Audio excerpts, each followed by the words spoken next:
Welcome back. You are listening to the home of forbidden romances. Prepare yourself, because tonight's story will leave you breathless. The sound of a heart shattering is silent, but to Julian, it sounded exactly like the crystal champagne flute exploding against the marble wall just inches from his head. A wager? Julian whispered, his voice trembling not with fear, but with a cold, devastating rage that instantly froze the air in the opulent ballroom. I wasn't a partner. I wasn't a lover. I was a scorecard. He looked at the three men standing before him, gods in bespoke suits, paralyzed by the sudden violence of the gentle appraiser they thought they had tamed. The air reeked of distressed pheromones, souring the heavy scent of expensive cologne and old money. You didn't fall in love, Julian spat, his eyes locking onto the tallest of them, the one who had held him through the feverish nights of the past month. You were just trying to cross the finish line first. 3 months earlier, Julian Vane had been nothing more than a statistic in the sprawling, rain-slicked metropolis of Oakhaven. He was an omega of unremarkable standing in a society that commodified biology, working as an antique appraiser in a dusty shop that smelled of beeswax and forgotten history. He was drowning in his late mother's medical debts, living in a studio apartment where the heating worked intermittently and the loneliness was a permanent fixture. He was invisible until the letter arrived. It was embossed with the crest of the Blackwood family, a three-headed wolf snarling at a crescent moon. The Blackwoods were royalty in everything but name, an alpha lineage that owned half the city's skyline. The letter was not a request. It was a summons to the Blackwood estate for a professional consultation. Julian arrived at the estate in a borrowed raincoat, clutching his battered briefcase. The mansion was a Gothic monstrosity of stone and glass, perched on a cliff overlooking the churning sea.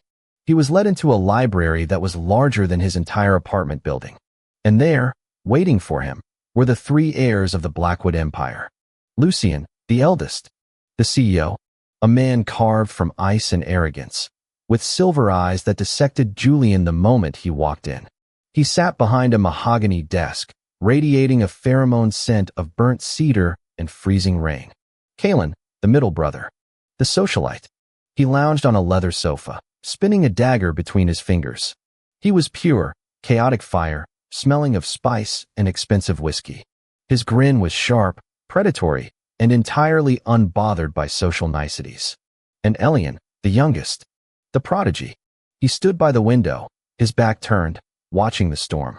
When he turned, his face was angelic, soft, masking a terrifying intellect. He smelled of old parchment and sweet lavender, deceptive and calming. Mr. Vane, Lucian said, his voice a deep baritone that vibrated in Julian's chest. Thank you for coming. We have a unique item that requires appraisal. I specialize in Victorian jewelry and pre-war ceramics, Julian said, gripping his briefcase handle until his knuckles turned white. The alpha pressure in the room was suffocating. I'm not sure what I can do for a family with your resources. The item is biological, Kalen drawled, standing up and circling Julian like a shark. It's a genetic anomaly. A perfect compatibility match for the Blackwood bloodline. 1 in a billion. Kalen stopped behind Julian, leaning down to whisper in his ear. It's you, darling. Julian took a step back, heart hammering. I don't understand. Our grandfathers will. Elian spoke softly, stepping forward. He was a traditionalist. He believed the Blackwood madness, our renowned aggression, could only be tempered by a true mate. He locked the inheritance, the conglomerate, and the trillions in assets behind a single clause. The first grandson to bond with a genetically compatible Omega inherits the empire. Lucian stood up, towering over the desk. We have searched for 5 years. You are the only match. For all three of us. Julian stared at them. They were looking at him not as a person, but as a key to a vault. You want me to choose one of you? We want you to let us court you, Lucian corrected. You will live here. We will provide for you. And in the end, you will decide who, if any, you wish to bond with. In exchange, your debts are erased today. It was a trap. A golden, velvet-lined cage. But Julian thought of the eviction notices, the cold nights, the crushing weight of poverty. I have conditions, Julian said, his voice steady despite the fear coiling in his gut. Name them, Lucian said. I am not a prize. I continue my work. I have my own room. And if I feel threatened, I leave. No questions asked. Kalen laughed, a dark, rich sound. Feisty. I like that. Agreed, Lucien said. What Julian didn't know, what they didn't tell him, was the wager they had made in the smoking room an hour before he arrived. It wasn't just about the inheritance. It was about pride. They had bet their personal shares on who could make the prickly little Omega fall in love first. Time limit, 3 months. The first month was a siege. Kalen struck first. He didn't believe in subtle tactics. He tried to overwhelm Julian with excess. He filled Julian's room with thousands of white lilies. He bought the antique shop Julian worked at, just so he could walk in and pretend to be the boss. You're trying too hard, Julian told him one evening, as Kalen tried to whisk him away to Paris for dinner on a private jet. Julian was sitting on the floor of the library, cataloging old books. Everyone has a price, Julian. Kalen grinned, leaning against the ladder, his shirt unbuttoned to reveal a sculpted chest. I'm just trying to find yours. My price isn't monetary, Julian replied without looking up. And you smell like desperation and expensive scotch. Kalen blinked, stunned, before throwing his head back and laughing. It was the first time Julian had seen him look genuine. You wound me, Omega. You really do. Elian was different. He was insidious. He played the role of the wounded bird. He would find Julian in the gardens, sketching, and sit silently beside him. He would talk about the pressure of being the youngest, the fear of his brothers, the loneliness of his genius.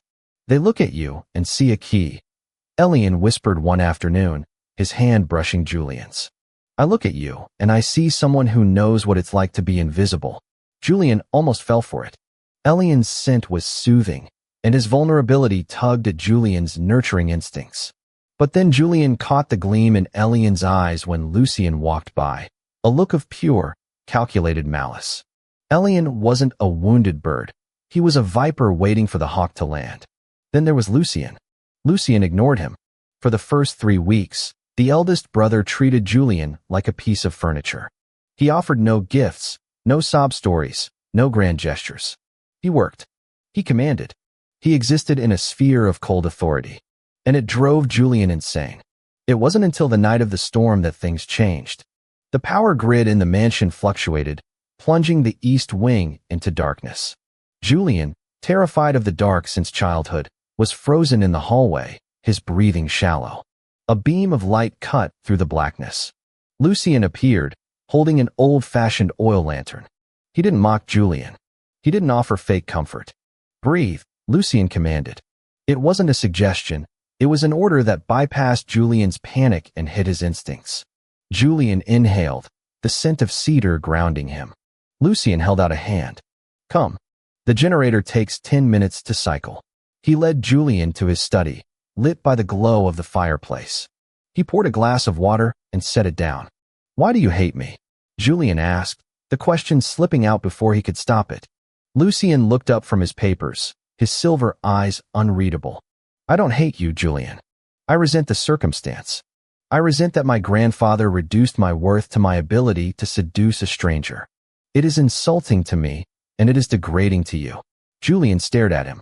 It was the first honest thing any of them had said. I don't want your money, Julian said softly. I know, Lucien replied. That is what makes you dangerous. Kalen thinks you can be bought. Elian thinks you can be manipulated. They don't understand that you are content with yourself. That is a power they do not possess. That night, the dynamic shifted. The predator became the protector. Over the next 2 months, the game changed. Kalen and Elian grew frustrated as Julian politely deflected their advances. But with Lucien, something burned. It was a slow burn, agonizing and electric. It was debates over breakfast about politics and history. It was shared silences in the library. It was Lucien driving Julian to work in his armored sedan, not because he wanted to show off, but because he noticed Julian's shoes were leaking in the rain. They were enemies by circumstance, allies by intellect. The turning point came during the annual Founders Gala. It was a masquerade, a sea of silk and jewels. Julian, dressed in a midnight blue suit that Kalen had forced upon him, felt utterly out of place. He retreated to the balcony for air. Lucien found him there. The alpha looked devastating in a tuxedo, his presence commanding the night. You look like you're planning an escape, Lucien murmured, stepping beside him. I'm considering jumping into the hedges, Julian admitted. Lucien chuckled, a rare, low sound that made Julian's toes curl. I would advise against it. The gardener is very protective of his azaleas. Lucien turned to him, his expression serious. My brothers are losing patience. The deadline is the end of the month. Deadline? Julian asked. For the will, Lucien said smoothly, a half-truth. They will escalate. And you? Julian looked up at him. Will you escalate? Lucien stepped closer, encroaching on Julian's personal space. The heat radiating from him was intoxicating. I don't play games, Julian. I take what is mine, but only when it wants to be taken. He reached out, his fingers grazing Julian's jawline. The touch sent a shockwave through Julian's nervous system. It was a claim, possessive and tender all at once. For the first time in his life, Julian didn't feel invisible. He felt seen. He felt desired not for his genetics, but for the spark between them. Lucien, Julian whispered. Lucien leaned down and kissed him. It wasn't gentle. It was a collision of hunger and restraint, a searing brand that marked Julian's soul. In that moment, surrounded by the scent of cedar and rain, Julian fell. He fell hard. He thought he had won. He thought he had found the one person who saw past the contract. 2 days later, Julian was walking toward Lucien's office to bring him coffee. He was smiling, a rare, genuine smile. He reached the heavy oak doors, which were slightly ajar. Inside, voices were raised. Pay up, Kalen, Elian's voice sneered. He's spending the nights in Lucien's wing.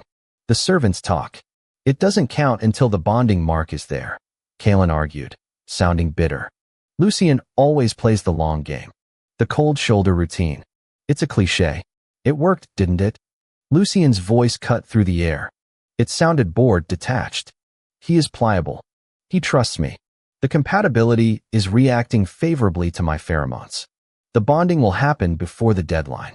You heartless bastard, Kalen laughed, the sound jarring. I almost feel bad for the little antique dealer. He thinks you actually care. You're going to break him when you take the CEO chair. The company requires stability, Lucien said coldly. Emotions are a liability. I did what had to be done to win the bet. Don't act self-righteous, Kalen. You would have done the same if he hadn't seen through your shallow charm. The tray in Julian's hand slipped. The crash of china and crystal was deafening. Silence. Absolute, suffocating silence. The doors swung open. The three brothers stood there. Lucien's face went pale, the mask of indifference shattering instantly when he saw Julian standing amidst the broken shards, coffee staining his shoes.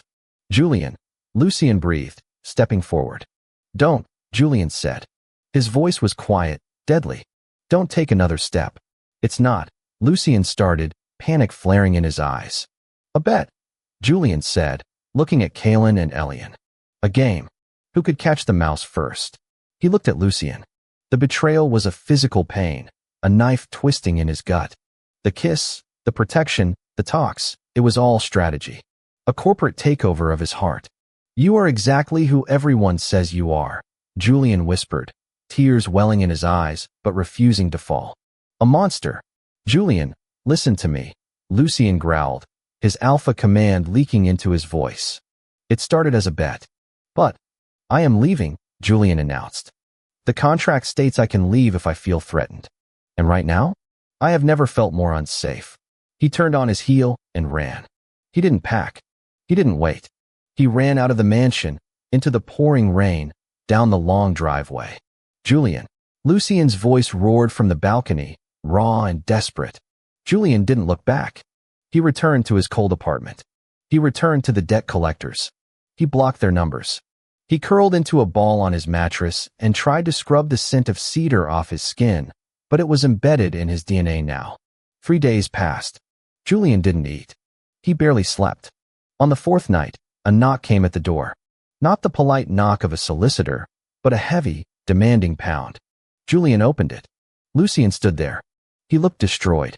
His suit was wrinkled, his hair disheveled, his eyes rimmed with red. He was soaked to the bone from the rain. Behind him, parked on the street, was Kalen's sports car and Elian's town car.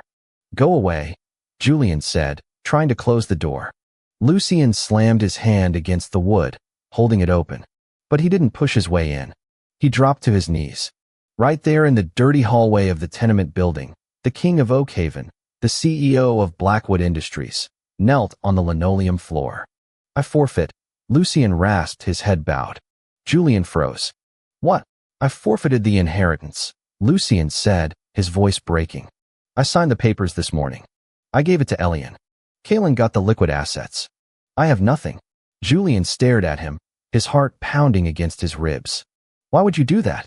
It was everything you wanted. It was the point of the game. Lucien looked up. The arrogance was gone. All that was left was a man stripped bare. Because the only way to prove that I wasn't playing a game anymore was to lose the prize. Lucien reached into his jacket and pulled out a crumpled piece of paper, the betting slip they had signed 3 months ago. He tore it in half, then into quarters, letting the pieces fall like snow. I don't want the company, Julian. I can build another one. I don't want the estate. It's cold and empty. Lucien's silver eyes locked onto Julian's. I want to sit in a library and listen to you talk about ceramics. I want to drive you to work. I want you. You lied to me, Julian said, his voice trembling. You broke me. I know, Lucien said. And I will spend the rest of my life trying to fix it. If you let me in. If you don't, I will sleep in this hallway until you do. Julian looked past Lucien. Kalen was leaning against his car, looking surprisingly solemn. Elian was watching from the window of his car. They knew. They had seen their invincible brother brought to his knees by an appraiser. Julian looked down at the man who had commanded the world, now begging for a scrap of forgiveness. The anger was still there, hot and biting. But beneath it was the undeniable pull of the bond. Lucien had sacrificed his birthright, the very thing that defined his existence, just to stand at Julian's door. You're an idiot, Julian whispered, stepping back to open the door wider. You're going to ruin that suit. Lucien let out a breath that sounded like a sob. He stood up slowly, uncertainly. I'm not forgiving you tonight, Julian warned, his eyes flashing. And you're sleeping on the couch. And you're going to do the dishes. I'll buy the dish factory, Lucien said automatically, stepping inside. Lucien, Julian warned. Right? Hand wash. I can do that. Lucien stepped into the warmth of the tiny apartment. He didn't look at the peeling paint or the water stains. He only looked at Julian, as if he were the rarest, most priceless artifact in the world. And that is how the viper tamed the wolf. Not with chains or contracts, but by forcing him to choose between his crown and his heart. If you enjoyed seeing the mighty Lucien Blackwood on his knees begging for forgiveness, destroy that like button. And tell me in the comments, would you forgive a husband who started your relationship as a bet, even if he gave up his fortune for you? I'll be reading your answers. Subscribe for the next chapter. Until then, prompt image. Prompt, masterpiece, best quality, high-res, 1.2. Korean manhwa style, semi-realistic, digital art, 2 men, BL, Yaoi, man 1. Julian, slim build, messy brown hair, wearing oversized knitted sweater and worn jeans, standing in doorway, expression of conflicted heartbreak and dominance, arms crossed. Man 2. Lucien, tall muscular alpha, silver hair wet from rain, wearing soaked expensive black tuxedo with tie undone, kneeling on dirty hallway linoleum floor, head bowed in submission, looking up with desperate silver eyes. Background is a dimly lit rundown apartment hallway with peeling wallpaper, rain visible through open door behind. Dramatic emotional lighting, cinematic composition, sharp focus, intricate details.